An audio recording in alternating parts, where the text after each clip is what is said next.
ইচ্ছে থাকলে উপায় হয়। আসলে কোনো কাজ পারি না বললে কিন্তু পারা যায় না আসলেই।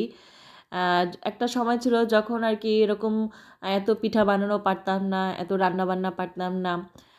কিন্তু দেখেন আসলে চেষ্টা থাকতে হয়। এই যে পিঠাটা ছিদ্রুটি পিঠা, এটা কিন্তু বানানো একটা আলাদা আর্ট। সবাই কিন্তু এটা সুন্দরভাবে পারে না। আলহামদুলিল্লাহ এখন পিঠাগুলো মোটামুটি ভালোই বানাতে পারি। আর এই পিঠাটা আমার খুব পছন্দের। আমার মা বানাতো বা আমার বড় জা বানাতো এই পিঠাগুলা। খুবই তাদের হাতের পিঠাগুলা খুব মজা করে খেতাম।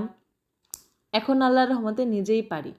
এই যে দেখেন কত সুন্দর পিঠা বানিয়ে ফেললাম। আর আজকে এই পিঠা খাওয়ার জন্য তালের বিচি দিয়ে মোরব্বা রান্না করেছি।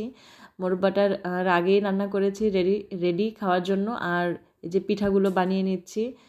এই যে দেখেন প্রতিটা পিঠা কিন্তু একদম মানে পাতলা পাতলা টাইপের হয়েছে, অনেক ছিদ্রযুক্ত হয়েছে।